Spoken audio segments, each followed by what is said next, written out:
네, 오늘 손에 잡히는 경제는 LG경영연구원의 조영무 연구위원과 함께합니다. 오랜만에 나오셨네요. 어서 오십시오. 네, 반갑습니다. 예, 최근에 올해 미국 경제 어떨 건지, 또 올해 우리나라 경제 어떨 건지, 뭐 전망 좀 부탁드립니다 하는 질문 아주 많이 받으실 텐데, 그냥 그 전반적인 분위기가 어떤지 좀 먼저 여쭤볼까요? 우선 저희는 25년 대외용 공식 경제 전망 보고서를 이번에는 발표하지 않기로 했고요. 아, LG경영연구원에서는 예, 네, 물론 내부 수치는 있습니다만 외부에는 공개를 하지 않기로 결정을 했고, 그래서 궁금해 하실 수는 있습니다만 사실 이 손경제 청취자분들께 제가 말씀드릴 수 있는 건 지난해 10월쯤에 예, 이렇게 불러주셔서 제가 손경제 경제 콘서트에서 좀 긴 시간 제 생각을 말씀을 드릴 기회가 저희도 있었잖아요. 도움 많이 받았죠. 근데 그때 제가 보던 세계 경제, 한국 경제를 보는 커다란 뷰는 크게 바뀌지는 않았는데 단지 그때 당시에는 확률로서 고려를 하던 미국 대선에서 트럼프 대통령이 당선이 된 것이 확정이 됐고 예, 뭐 저조차도 예상은 못했습니다만 계엄이라던가 또는 탄핵과 같은 이런 정치적인 이슈가 국내에서 불거졌기 때문에 그러한 부분들을 고려를 하면 그 당시에 보던 것보다는 조금 더 낮은 경제 성장률로 보고 있다. 그리고 상황에 따라서는 좀 하단을 열어놔야 될 수도 있다라고 생각을 하고 있습니다. 한국 경제에 대한 전망이 그렇다는 거죠. 네, 당초 예상보다도 더 나쁜 돌발 변수가 생겼다. 트럼프 당선도 그렇고, 뭐 계엄에 이은 탄핵 정국도 그렇고, 적어도 적어도 올해 경제 성장률과 관련해서는 그렇습니다. 적어도 올해예라고 하면 즉 트럼프의 당선이 올해는 이런저런 변화가 클 테니까 나쁠 수도 있지만 경제 주체들이 일단 위축될 테니까요. 어떻게 변할지 모르니까. 적어도 올해는이라고 표현하셨다면 그 이후에는 오히려 트럼프가 집권한 게 우리나라 경제에 긍정적인 영향일 수도 있다는 의미를 내포하신 설명이세요? 아마 제 기억에 송경제 콘서트에서도 말씀을 드렸던 것 같고 뭐 다른 쪽에서도 간간히 말씀을 드려왔습니다만 미국 대선 이전에는 대선의 결과를 예측하기는 아무래도 단정적으로 이야기하는 건 아무래도 어려우니까 예. 해리스가 대통령이 되었을 때 세계 경제, 미국 경제, 한국 경제는 이럴 거야. 트럼프가 대통령이 되면 역시 세계 경제, 미국 경제, 한국 경제는 이럴 거야. 이렇게 나누어서 수치를 분석하고 있었다라고 말씀을 드렸었고요. 그런데 일단 트럼프가 대통령이 됐으니까. 근데 그때의 뷰는 그대로 유지를 하고 있는데 일단 트럼프가 대통령이 되게 되면 해리스가 대통령이 되었을 때에 비해서 단기적으로 적어도 올해 상반기나 또는 올해 연간 전체적으로 보면은 미국의 경제 성장률이 더 낮을 가능성이 있다. 예. 하지만 트럼프의 임기 후반으로 가게 되면 시간이 지남에 따라서 트럼프가 강조하는 투자 활성화 그리고 기업 규제 개선 이러한 것들이 성과를 내면서 해리스가 되었을 때보다도 도리어 더 미국 경제 성장률이 높아질 가능성이 있다고 보고 있습니다. 특히 한국 경제와 관련을 해서는 워낙 트럼프의 관서 전쟁과 관련된 우려들이 크시기 때문에 걱정하시고 또 부정적으로 전망을 하시는 견해들이 많다는 거는 저도 알고 있습니다만 저도 단기적으로는 그런 뷰를 말씀을 드리면서도 최근에 같이 말씀드리고 있는 것은 무엇이냐면 만약에 트럼프가 일기 때 대통령을 하지 않았더라면 미국에서 그렇죠. 예. 지금 시점에서 우리는 정말 더 좋을 것이냐. 우리 경제가 그렇죠. 근데 만약에 그렇지 않았다라고 한다면 여전히 중국은 계속해서 글로벌 시장, 미국 시장에서 점유율을 높여 나갔을 것이고 하지만 트럼프가 됨으로써 글로벌 미국의 공급망에서 중국을 몰아내고 그 틈을 저희가 활용할 여지가 생겼기 때문에 그나마 지금 이 정도라도 하고 있을 가능성이 있다라고 본다면 트럼프가 이번에 두 번째 임기 대통령을 하게 된 것을 반드시 부정적으로만 보기보다는 우리가 어떻게 하는가에 따라서 도리어 기회가 될 여지도 있다라고 보고 있습니다. 그렇게 보시는군요. 중국과 미국이 그 서로 충돌을 하면서 중국이 경제적으로 위축이 되고 그래서 우리나라 경제는 어찌 보면 중국과 협업을 통해서 전 세계에 물건을 파는 구조였잖아요. 네. 그래서 우리의 협업 파트너였던 경제적으로 협업 파트너였던 중국이 미국과의 충돌로 그 경제가 위축되는 게 우리한테 안 좋은 영향이구나라고 생각을 했었는데 좀 다른 면을 보시네요. 그건 이미 예전에 비해서 우리나라와 중국의 경제 구조가 달라졌기 때문이고 예.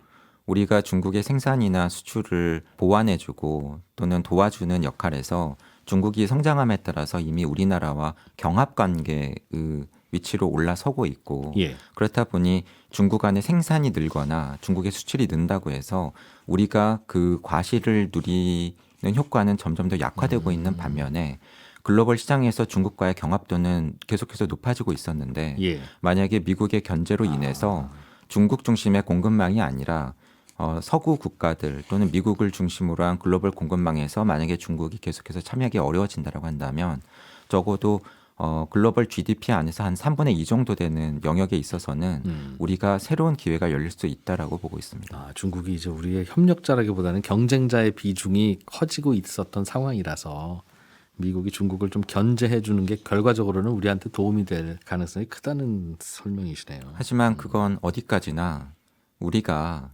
중국보다도 물건을 더 잘 만들거나 또는 미국이 우리를 선택할 수 있을 정도의 산업 경쟁력을 유지해 나간다라고 하는 전제 하에서 말씀을 드리는 겁니다. 그 부분에 대해서는 전망은 어떠십니까? 지금은 그 역할을 한국이 그래 좀 하고 있기도 하고 미국의 바이든 대통령도 기자회견에서 그 웨이퍼입니까? 그걸 들어 보이면서 이런 거 만드는 한국이 좀 우리 미국의 공장 좀 세워달라는 이야기도 했었는데 그래서 뭐 그런 정도만 보면 한국이 그런 역할을 좀 하는구나 싶은데 미래는 또 좀 비관적일 만한 요인도 좀 있나 봐요. 걱정하시는 뉘앙스입니다. 일단은 제가 업종 애널리스트가 아니기 때문에 자세한 말씀을 드리는 거는 사실은 주제 넘은 일일 것 같습니다.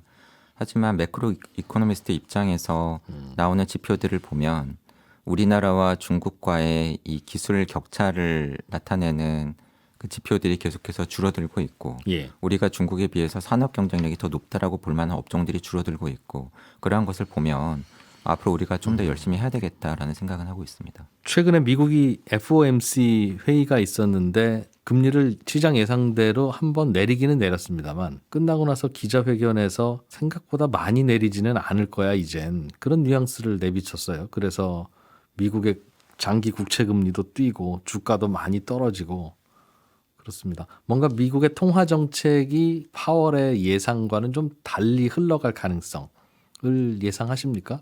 많은 분들이 그렇게 보는 것 같은데요. 금융시장이라고 하는 곳이 대부분의 분들이 예상하던 일이 실현이 되면 사실은 주가든 환율이든 별 반응은 없죠. 예. 근데 이번에 12월 미국 FOMC가 끝나고 나서 뭐 주가도 빠지고 미국 국채 금리는 급등하고 예. 달러화 가치도 올라갔다라고 한다면 무언가 금융시장이 못 보고 있었거나 또는 보고는 있었는데 예상하고 있었던 것보다 강도가 더 센 게 나왔거나 그럴 예. 가능성이 있다고 봅니다.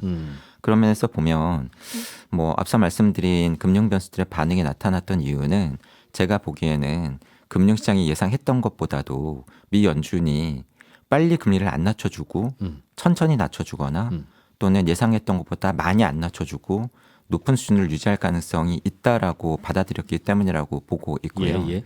특히 그것이 그냥 추측이 아니고 12월 미국 FOMC 같은 경우에는 뭐 분기에 한 번씩 공개되는 통화 정책을 결정하는 미 연준 이사들을 대상으로 한 설문조사 결과 정확한 명칭은 프로젝션 머티리얼인데 그 안에 담겼던 내용이 사실은 금융시장을 조금 놀라게 한 것 같습니다.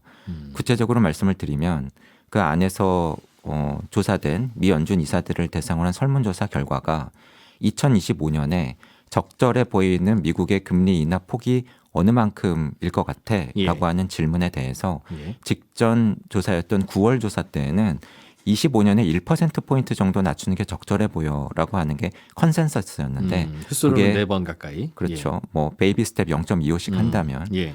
근데 그 1%포인트의 금리 인하 폭에 대한 응답이 12월 조사 때에는 반인 0.5%포인트로 줄었고요. 예. 그것은 결국은 덜 낮춰주겠다 또는 느리게 낮춰주겠다라고 하는 이야기가 되고 네. 더 길게 봐서 적절해 보이는 미국의 장기 적정금리 수준은 어느 정도인 것 같아라고 하는 질문에 대해서 9월 조사 때는 2.9라고 했던 것을 예. 3%까지 12월 조사에서 올라왔습니다. 아, 도리어 그것도 0.1%포인트가 높아졌는데 예. 예.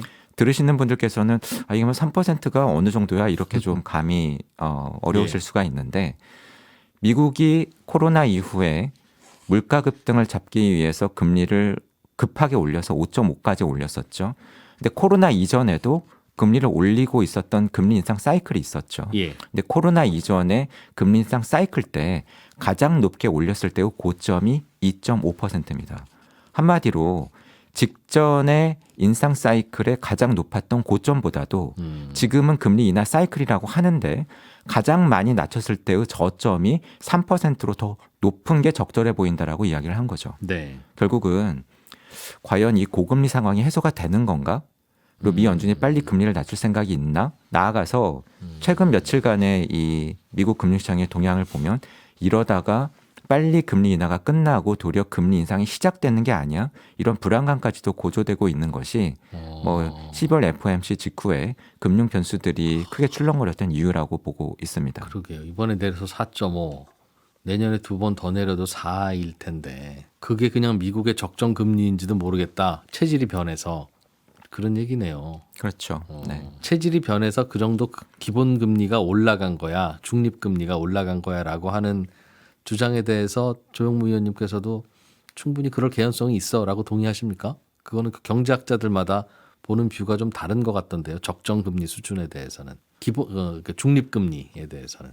저는 뭐 꽤 오랫동안 질문을 받을 때마다 세계 경제건 한국 경제건 가장 중요하게 보는 변수가 뭐냐라는 질문을 받으면 물가 상승률이다. 예. 인플레를 중시해야 된다. 인플레 압력을 경시해서는 안 된다는 말씀을 오랫동안 드려왔고요. 예. 그래서 물가가 올라서 많은 분들이 돈을 잘 못 쓰시는 소비에 미치는 영향도 있지만 결국은 물가를 잡는 게 최대 목표인 미국과 한국 중앙은행의 통화 정책에도 영향을 미칠 수 있고 이런 중앙은행들의 통화 정책은 주가, 환율, 금리, 나아가서 가상화폐와 같은 모든 자산 가격, 더 나아가면 주택 가격에까지도 영향을 미칠 수가 있기 때문에 그런 부분에 있어서는 계속해서 중시를 해야 된다고 봅니다. 그러니까 물가 때문에 이른바 기본금리, 적정금리, 중립금리가 좀 올라간 것 같다. 뭐 어떤 분들은 놀라셨을 수도 있다라고 뭐 그런 표현을 했는데요. 지난해 손경제 10월 경제 콘서트에서 네. 뭐 이러이러한 말씀들을 드렸다라고 했었는데 네. 뭐 이 프로의 그 열렬 청취자분들께서 만약에 그걸 보셨다라고 한다면 예. 혹시 제가 그 강의에서 미국의 프로젝션 머티리얼 자료를 띄워놓고 예. 9월에 미국이 금리 인하를 시작은 했는데 이러이러한 지표들이 마음에 걸려서 예. 제가 보기에는 미 연준이 빨리 금리를 낮출 생각도 많이 낮출 생각도 없어 보인다라는 말씀을 드렸었는데요. 했었죠. 예. 그러면서 금리 인하가 시작은 됐는데 이상한 금리 인하다. 그렇게 보인다라는 말씀을 드렸습니다. 예. 뭐 제 기억에 그때 말씀드렸던 요인들은 금리 인하 결정은 이루어졌고 특히 통상적인 베이비 스텝 0.25%포인트 금리 인하가 아니라 도리어 0.5%포인트의 빅컷이라고 불리는 큰 폭의 금리 인하로 인하를 시작을 했는데도 불구하고 예. 찜찜한 부분들이 보인다.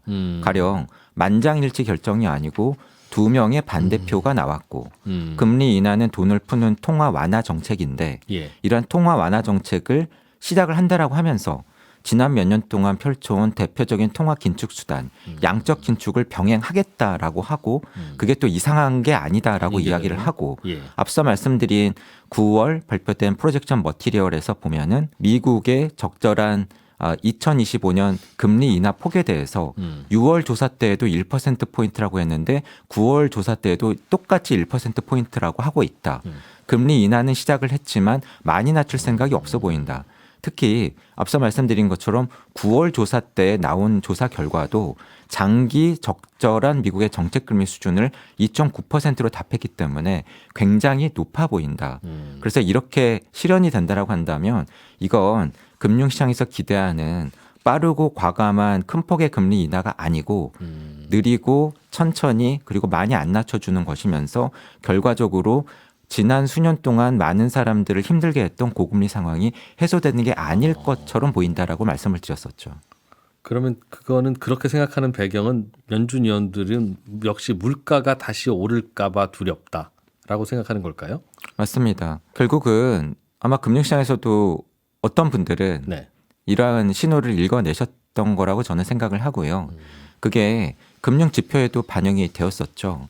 미 국채 금리가 미 연준이 금리를 인하해 줄지 몰라라고 하는 기대감이 높았던 올해 중반 가파르게 떨어지다가 예. 막상 미 연준이 금리 인하를 시작한 9월 FOMC가 끝나자마자 바로 튀어오르기 시작했습니다. 예. 계속 떨어지다가 오르는 추세로 반전된 게 공교롭게도 9월 미국의 FOMC 직후였고요. 예. 달러와 가치도 튀어오르기 시작했고 주가도 영향을 받았는데 결국은 그것은 기다리던 금리 인하는 시작이 되었지만 막상 뚜껑을 열고 보니 향후의 전망과 관련해서는 기대하던 것과 전혀 다르다라고 하는 신호를 예. 어떤 사람들이 읽어냈고 그것이 금융 변수의 반응이 되었다라고 생각을 하고요.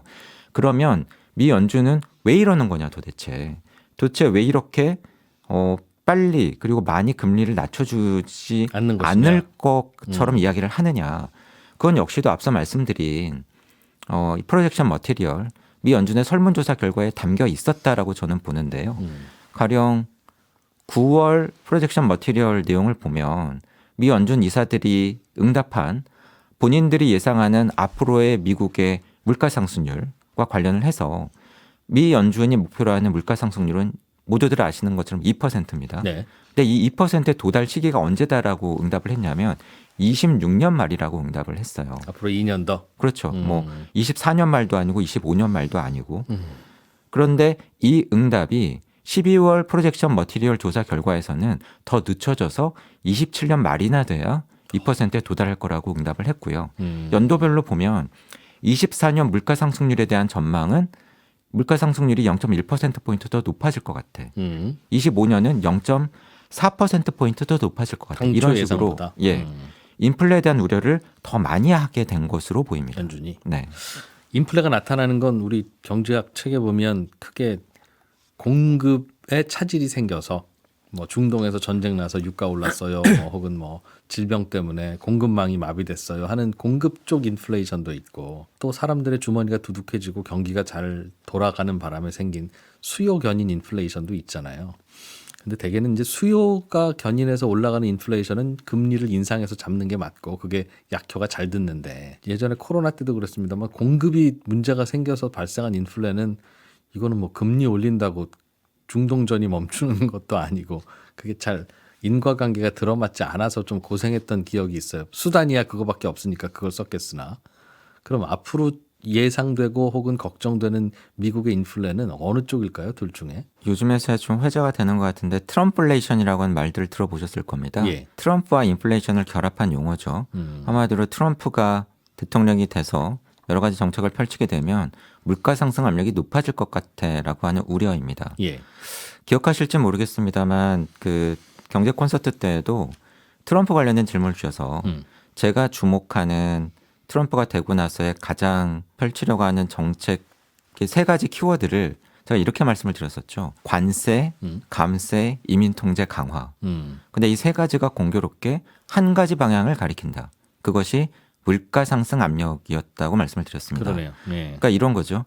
관세를 높이면 해외에서 수입해다 사서 쓰는 미국 소비자들이 구입해야 되는 물건의 가격이 올라가죠. 예. 감세를 해주게 되면 세금을 덜 낸 미국의 소비자들은 소비를 늘릴 여지가 생기고 세금을 덜 낸 미국의 기업들은 역시 투자를 늘릴 여지가 생기죠. 소비가 늘던 투자가 늘던 총수요가 늘면서 물가 상승 압력이 높아질 수 있습니다. 이민 통제 강화를 하면 지금 미국 안에서 이미 파악된 불법 체류자들을 뭐 한꺼번에 100만 명을 쫓아낸다. 뭐 그렇게 못한다. 이렇게 의견은 엇갈리고 있습니다만 어쨌든 국경 통제를 강화하면서 지난 수년 동안 미국의 서비스 시장에서 저임 일자리를 채워주면서 임금이 높아지는 압력을 상쇄시켜줬었던 이러한 외부 노동력 유입이 줄 것이고요. 예. 만약에 불법 이민자 입국자들을 쫓아낸다라고 한다면 더더욱 그렇겠죠. 그렇게 되면 역시 이것도 물가 상승 압력입니다. 네. 그렇게 되면 결국은 전반적으로 볼 때 미국은 수요 측면에서 물가 상승 압력이 생길 여지가 있고요. 또한 마지막으로 말씀드린 것처럼 노동시장에서 뭐 외부 이민자든 불법 입국자든 노동력 유입이 줄면서 생산 차질을 빚게 된다라고 한다면 이건 또 공급 측면의 인플레 압력이 될 수도 있거든요.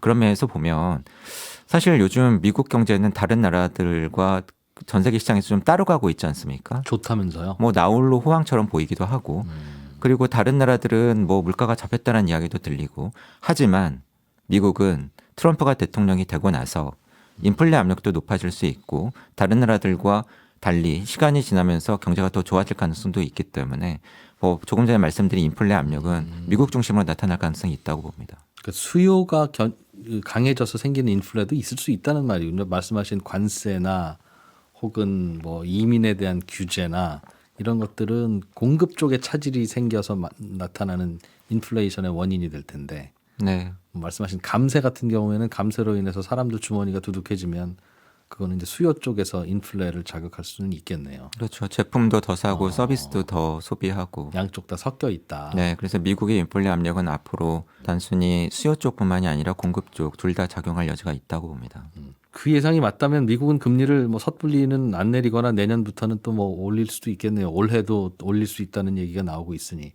문제는 우리나라의 통화 정책은 거기에 발맞춰서 같이 올리거나 안 내리기에는 좀 우리나라 경제는 더 안 좋은 쪽인 것 같아서 한국은 어떻게 대응해야 되든가 어떤 좀 문제가 생긴다면 생길까요? 이런 미국이 생각보다 금리 인하를 빨리 멈추고 다시 물가 상승에 대비하는 쪽으로 정책이 바뀔 때 2014년에 이어서 2025년에도 한국은행의 통화 정책은 상당히 어려운 상황에 저는 처할 거라고 봅니다. 예. 왜냐하면 한국 경제가 당초 보던 것보다도 어려울 가능성이 있고요. 경제가 어려우면 사실 금리를 낮춰서 대응해야 되는 것이 맞는데 대외적인 요인을 보면 앞서 말씀드린 이러한 금융시장 반응 이런 것 때문에 최근에 원달러 환율이 급등을 했고 예. 그것 때문에 자본이 해외로 빠져나가거나 이런 것에 대한 우려도 있고 수입 물가를 중심으로 해서 물가가 높아질 수 있다라고 하는 우려도 있고 그러다 보니 원달러 환율에 대한 우려 때문에 금리를 낮추게 되면 환율이 더 올라갈까 봐 금리를 못 낮출 그러한 부담감이 사실은 더 높아진 겁니다. 더군다나 외부 요인도 고려를 해야 될 텐데 지금도 미국의 정책 금리는 한국보다도 상당히 높은데 네. 당초 예상했던 것보다도 미국이 정책 금리를 빨리 안 낮추고 많이 안 낮춘다. 그런데 우리만 한국 경기가 안 좋아서 금리를 많이 낮춘다. 이러면은 사실은 외부적인 요인에서 또 걱정거리가 될 수 뭐 있거든요. 환율이 더 올라갈 수 있겠죠. 네. 예. 그렇다 보니 상당히 어려운 환경들 속에서 한국은행은 25년에 통화 정책을 펼치게 될 가능성이 높다고 봅니다. 맞아요. 그 금리를 우리의 경기에 맞춰서 내리면 환율이 오르고 불안해지고 그건 또 다시 또 물가를 자극할 수도 있고 수입 물가에 영향을 주니까. 근데 그렇다고 환율만 생각해서 금리를 적정 수준보다 높게 유지하자니 또 경기가 추락하는 거에 대한 걱정도 있을 텐데 둘 중에 어디에 무게를 두는 게 맞아요? 이거는 참 어떻게 해야 되죠? 둘 중에 하나는 포기해야 되면 뭘 포기해야 되는 겁니까? 그건 웨이트의 문제죠. 펼칠 수 있는 정책 수단은 정책 금리를 높이거나 낮추는 거 하나밖에 없는데 예. 경기도 챙겨야 되고 물가도 챙겨야 되고 환율도 챙겨야 되고 예. 지난해 보면 한국은행은 가계부채와 주택가격까지 챙기려 하고 그렇다 보니 챙겨야 될 게 너무 많은데 할 수 있는 건 하나밖에 없고 예. 그때는 결국은 어떤 상황을 가장 지금 중시해야 되느냐가 될 가능성이 높다고 봅니다. 예. 그런데 만약에 한국의 경제가 그렇지 않아도 어려웠는데 지금 뭐 탄핵이라던가 개헌과 같은 정책적인 요인 또는 트럼프의 관세 압박 등으로 인해서 단기적으로라도 상당히 경제 성장세가 약화되거나 그로 인해서 어려운 내수 경기가 더더욱 위축될 가능성이 높고 지난해 경제 성장률이 전에 비해서 상당폭 높아져서 2023년 1.4%에서 뭐 24년에 2% 이상 올라오더라도 많은 분들이 경제 성장률이 높아졌다라고 하는 것을 체감을 못하고 있다라고 말씀하고 계신데 예. 그런 상황이 더더욱 심화될 수 있다라고 한다면 개인적으로는 이러한 부분에 그 전보다는 더 웨이트를 두는 것이 맞지 않나라고 생각을 합니다. 경기 문제. 네. 환율이 어느 정도 좀 더 지금보다 높아지는 것까지도 자의반 타의반 받아들일 수밖에 없는 상황이 올 수도 있을 거겠군요. 사실은 앞서 말씀드린 변곡점, 미국의 9월 FOMC 이후에 원달러 환율이 튀어오르는 것을 보면 예. 그 세 번의 점핑 구간을 지나왔습니다. 첫 번째는 앞서 말씀드린 변곡점에 해당되는 미국의 통화정책 결정회의 9월 FOMC였고요. 뚜껑을 열고 봤더니 미 연준이 금리를 빨리 많이 안 낮추네. 예. 그러면은 달러화 가치가 올라가겠구나라고 하는 게 첫 번째 이유였고 두 번째는 11월 초에 미국 대통령으로 트럼프가 당선되는 것이 확정이 되면서 트럼프가 되면 무슨 짓을 할지 몰라. 그렇게 되면은 국제 금융시장이나 경제 주체들이 불안해하지 않습니까? 예. 이렇게 다들 불안감이 높아지면 역시 찾는 통화가 달러화잖아요. 그러니까 또 달러 가치가 올랐던 것이고 근데 앞서 말씀드린 이 두 가지 요인은 외부적 또는 글로벌, 미국과 같은 요인들이었죠. 그러니까 우리 원화가 문제가 생겨서가 아니라 달러가 특히 강하다 보니 생기는 문제. 맞습니다. 원인. 그래서 사실 이 두 번의 국면은 우리 원화 가치가 떨어졌다라기보다는 전 세계적으로 달러화 가치가 올라서 예. 그 반대쪽에 있는 원화, 위안화, 엔화, 유로화 같은 통화들의 가치가 떨어졌던 시기에 해당이 됩니다. 예. 물론 그 정도는 국가마다 좀 차이가 다르고. 있지만 하지만 세 번째 점핑 구간 원화 가치가 유독 더 많이 떨어졌고 다른 나라 통화 가치들이 달러와 강세가 좀 진정이 되면서 올라가던 시기에도 원화 가치가 떨어졌던 것은 내부적인 요인이죠. 지난달에도 그랬던 것 같고요. 계엄, 예. 탄핵, 그로 인해서 한국의 소비가 어떤 악영향을 받을지 몰라. 정책이 제대로 시행이 안 되면서 한국의 산업이 어떤 영향을 받을지 몰라. 이러한 우려가 반영되었던 것이거든요. 예. 결국은 뭐 글로벌한 요인이 바뀌어서 원화 가치가 떨어진다라고 한다면은 이건 우리가 어쩔 수 없는 것 아니겠습니까? 하지만 마지막으로 영향을 미쳤었던 이러한 내부적인 요인. 이건 우리가 어떻게 노력하면 네. 물론 이것은 뭐 단순히 산업계, 경제계뿐만이 아니라 정치권 나아가서는 국민 전체가 열심히 대응을 해야 되는 것이겠지만 이 부분은 우리가 어떻게 노력을 하면 구체적으로는 악영향을 줄 것으로 우려가 되는 탄핵 국면을 좀 기간을 줄이면 그래서 어떻게든 빨리 이 상황을 정리를 한다라고 한다면 이 악영향은 그 효과를 줄일 수도 있기 때문에 그렇게 된다라고 한다면 지난 일정 기간 동안 저희가 경험했던 원화만의 가파른 가치 하락은 좀 진정될 여지가 있다라고 봅니다.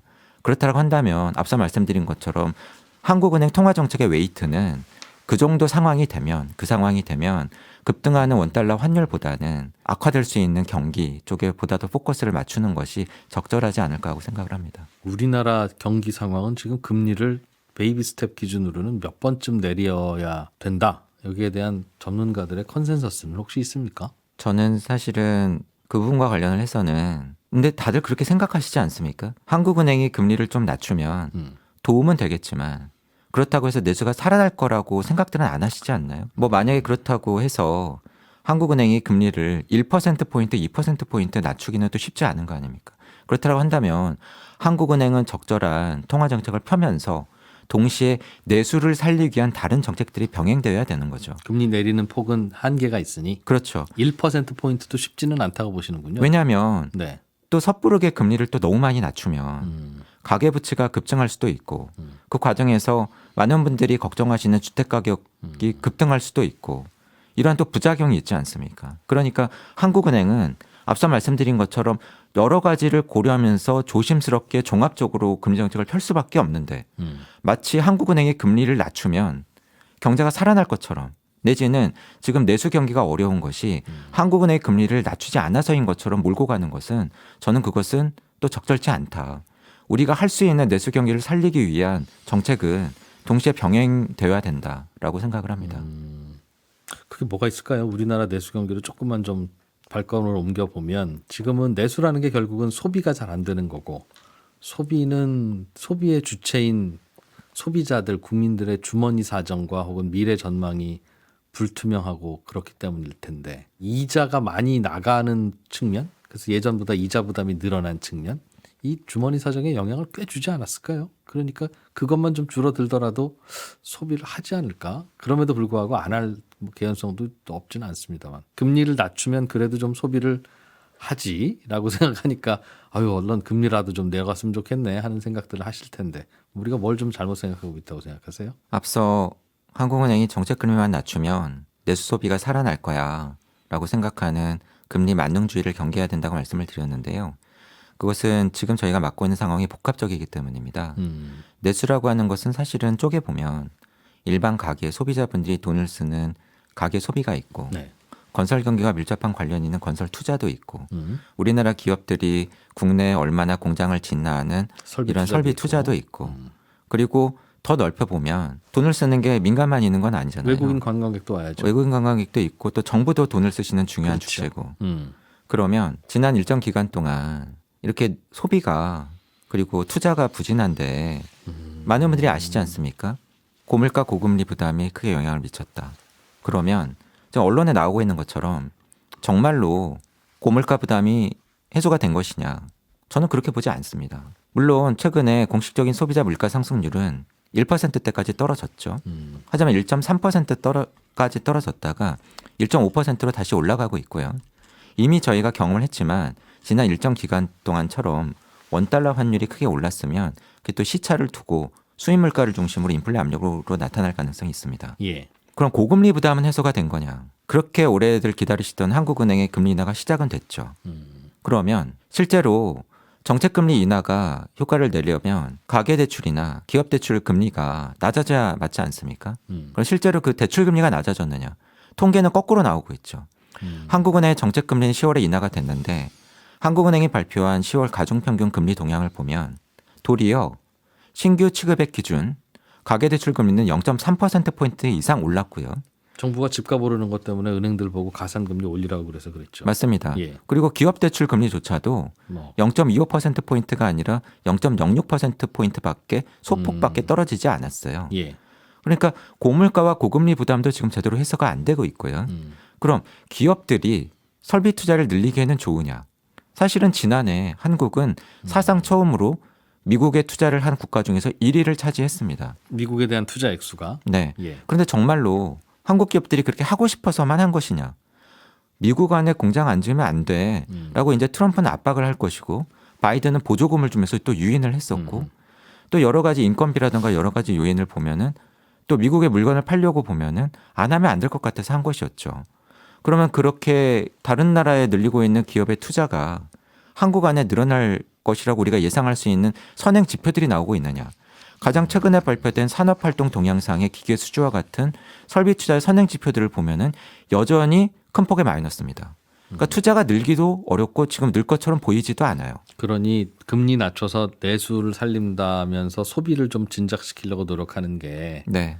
큰 변화를 가져오기 좀 어렵다. 그 제한적일 수 말씀이군요. 있는 거죠. 예, 예. 여기다가 정부조차도 지금 재정 지출에 있어서 여러 가지 어려움을 겪고 있기 때문에 우리가 직면하고 있는 내수 부진은 복합적이다. 그렇기 때문에 대책도 방금 말씀드린 요인들을 다 건들 수 있는 종합적인 대책이 나와야 된다고 봅니다.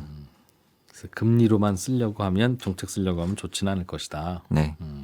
알겠습니다. 2005년 새해가 밝아서 올 한 해 경제 어떻게 될지 걱정스럽긴 했습니다만 그래도 질문은 드렸는데 미국에서는 변수가 많을 거고 생각보다 물가가 비쌀 가능성이 높고 그래서 금리도 내려오지 않을 것이며 우리나라도 그로 인한 환율의 상승 정도는 각오를 좀 해야 되겠다. 그리고 우리나라가 경기가 좋지 않은 건 복합적인 거라서 이게 금리만 어떻게 조절해서 해결할 수 있는 건 아니라고 생각해야 된다. 그런 말씀이었네요.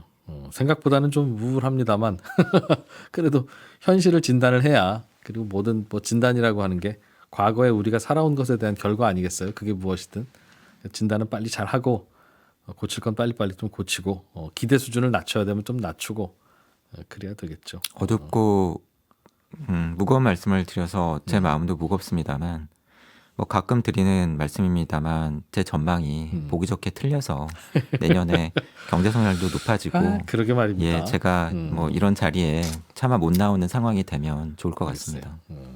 올해 크리스마스쯤에는 조영무 의원님 모시고 어쩌다 이렇게 전망이 틀리셨어요? 하는 이야기를 또 웃으면서 했으면 저도 좋겠습니다만 그래도 뭐 열심히 한번 살아보죠. 뭐. 네. 자, 2025년 그런 전망을 가지고 오늘부터 시작을 하겠습니다. LG경영연구원의 조영무 연구위원이었습니다. 올 한 해도 불안한 거 있을 때마다 또 흔들리는 거 있을 때마다 인터뷰를 좀 청할게요. 시간 좀 내주십시오. 네. 예, 고맙습니다. 새해 복 많이 받으시고요. 새해 복 많이 받으십시오. 예.